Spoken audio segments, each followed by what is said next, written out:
jërëjëf mbokku téléspectateurs ak internautes yu Welcome TV di leen li gën a fës ci ëttu yëglekaay yi njëkkee ko ëttu yëglekaay boobee di Le Soleil au chevet des familles endeuillées à Cambérène les promesses du premier ministre Ousmane Sonko. Au-delà de la compassion, il a promis une réforme de l'administration de façon générale et annoncé un nouveau programme qui permet de revoir et de repenser la formation des forces de défense et de sécurité. Une enquête indépendante a démarré depuis que l'affaire a éclaté. Une assistance promise aux familles des défunts morts de Viatal Keïta Rosso. Une délégation du gouvernement a présenté ses condoléances à la famille. Noonu la ko xëy def ci xëtam bu njëkk moom la Soleil dikkat ca dem ga mu dem moom premier ministre Ousmane Sonko foofee ca Cambérène doon jaale nag ña seen doom génn àdduna ca mbirum coowal Cambérène googee nga xamante ni ay policiers nag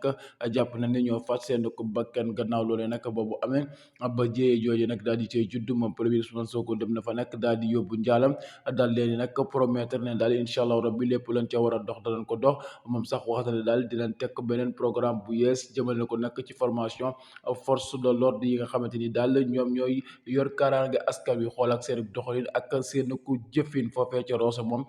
délégation dem na fa bu gouvernement bi nag daal di yóbbu seen ku njaal noonu la ko xam ne ci ëtt bu njëkk wala Soleil ma dem ci biir ëttu yëglekaay. Sud Quotidien, violence policière présumée avec mort d'homme, l'État en quête de panacée noonu la ko defatee ci xët bu njëkk moom Sud Quotidien dikkaat nag ca la xew ca violence policière ya ba nag ay nit daal cay génn àdduna maanaam ñu daal di faat seen bakkan gannaaw loolee nag mu mel ni état bi moom am na ca beneen doxalin bu yees bu mu ca jël fase naa taxaw temb ca mbir ya am jàpp ne nag loolee nag waratu fee am benn yoon ay policiers yuy faat bakkani doomu aadama gannaaw jiyee ji am foofee ca Rosso ak ca Cambérène ba ay nit nag génn ci àdduna état bi nag fas yéene naa indi beneen doxalin bu yees jëm nag ci force de l'ordre yi nan la di tàggatee jëm nag ca la nga xamante ni ña ngi koy def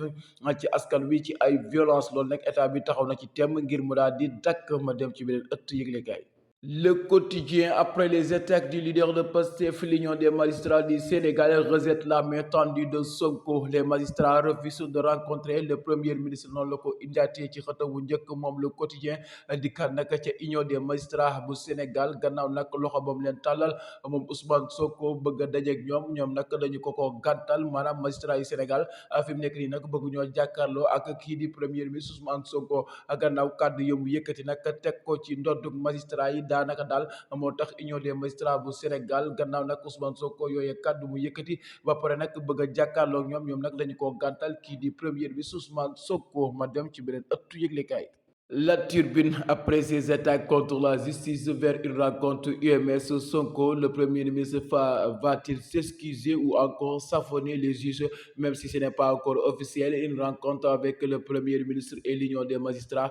serait en gestation noonu la ko xëy def ci xëtam bu njëkk moom La Turbine dikkat ca ndaje ba ñuy wàcc diggante nag Union des magistrats bu Sénégal ak le Premier ministre Ousmane Sonko boobam ndaje nag tuygalikaay boobee di laaj ndax Ousmane Sonko daa fas yéene jéggalu magistrat yi wala nag daf leen a fas yéene yàqat lu mel ni xeme tegaat leen ci seen ànd noonu la ko xam leen ci xëtam bu njëkk moom La Tribune waaye nag ndaje boobee ña nga koy wàcc fi mu nekk nii da cay waxtaan waaye nag ndaje ba léegi ñoragul maanaam dara tàbbeegul ci diggante Union des magistrats du Sénégal ak le premier Ousmane Sonko ngir boobeem ndaje nag mën a am ma dem ci beneen ëttu yëglekaay. L'Observateur, les vérités de Moustapha Guirassy, élève sans extrait, nous allons proposer une session spéciale du baccalauréat. Le cas d'Abdoulaye Faye, cela ne doit plus jamais se reproduire. Ziguinchor, bac 2025, zéro admis pour la série L au premier tour à Adéane. L'histoire de Dieng décédé à la suite d'un malaise en pleine session du baccalauréat noonu la ci dikkatee ci xëtaw bu njëkk nag bu L'Observateur dikk ca kàddu Moustapha Guirassy ma jiite wàllum jàngale mu kawe bi nag ma ngay naqarlu la ca am ay élèves yi nga xamante ni nag ñàkkub extrait moo leen xañ ñu daal di def lii di examen moom nag daal ne loolee nga xamante ni am na daal naqarlu na ko te nee na nag loolu na war naa dakk nag le cas de Abdoulaye Faye dikkat na ca te ne loolee warul amati benn yoon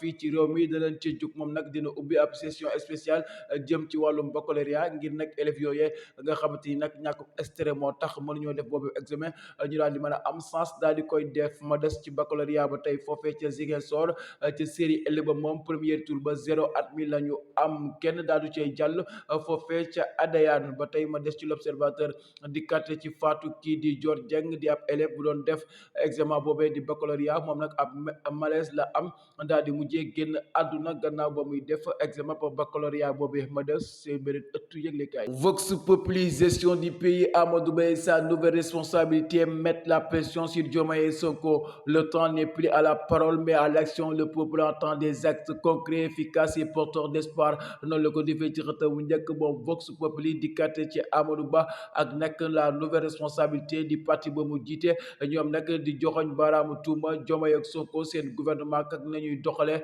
mu mel ni nag ñoom dañoo jàpp ne mbir yi dafa yeex te war nañ cee indi ay coppani ngir askan wi nag mën cee gis seen bopp ñoom daal xam le ne daal mbir mi nag nekkatul ay wax waaye ay jëf la ngir nag askan wi mën cee teg seen bët ñoom nag ci loolu la ñu woo Diomaye ak Sonko ñu wàññi wax ji te jëf liggéey ngir askan wi nag seen i jafe-jafe mën a saafara wu ma dem ci beneen ëttu yëglekaay. Walf Quotidien, présidence primature Assemblée nationale, ministère chargé des missions, fardeau pour l'État noonu la ko defee ci xëtam bu njëkk moom Walf Quotidien a jàpp ne daal état bekk koppar yi muy génne mu mel ne nag ay charge yu bëri la am jëm ci présidence primature Assemblée nationale ministère ba ci ay chargé des missions nee na nag loolee lépp tegee ci ndoddu état bi daa mel ne nag dis na lool seen ko gannaaw nag la nga xamante ni daal ci ay koppar ñu nga koy génne di ko def nag ci présidence primature Assemblée national ministère ak ay chargé de mission ngir nag ñu mën a doxal seen liggéey loolee nag te yëglekaay boobee di Walf Quotidien def ci àddikat daande loolu lépp nag ñu teg ci ndoddu état bi dafa dis lool ci étape Sénégal ma dem ci beneen ëttu yëglekaay. Enquête Yes et Expresso éjectés du réseau 5G, ce que l'État leur reproche.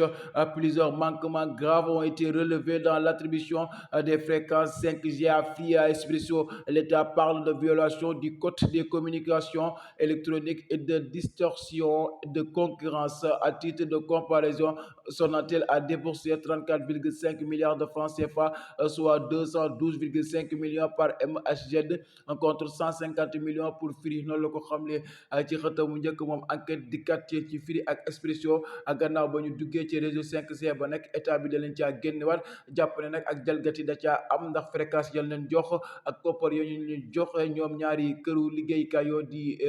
Free ak Expresso méngoowul ak koppar yi nga xamante ni Sonatel joxe na ko loolu tax nag ñu daal leen di génnewaat ci réseau 5G boobee ma dem ci beneen ëttu yëglekaay. Point Actu Sport, la grave blessure de Musiala provoque une crise à l'intérieur de Bayern. CAN féminin 2024. Les Lions en état de grâce écrasent la RD Congo pour leur entrée en lice. Noonu la ko xamle ci xëtamu njëkk Point Actu Sport dikkat ci jour Bayern boobee di Musiala gannaaw nag match ba mu doon amal ci coupe du monde des clubs diggante ba ñoom ak Paris Saint-Germain ab blessure bu métti la ca jële tànk ba daa mujjee damm loolu lay nag indi ay jafe-jafe seenu club boobee di Bayern ba tey ma des ci ëttu yëglekaay boobee di Point Actu Sport CAN féminin 2024 mu mel ne nag suñu gaynde yi gannaaw ba ñuy jàkkaarloog RD Congo dóor yu métti lañ ko mujjee dóor seen match bu njëkk 4-0 la ñu am ci kanamu RD Congo mu mel ne nag parcours bu am solo la ñu def ci seen ko match bu njëkk mbokk yi li fi gënoon fës ci ëttu yëglekaay fii ci Welcome TV ñu la ko doon yëgee jox leen dig daje ëllëg ci yeneen ëttu yëglekaay yu fi gën a fës jërë ngeen jëf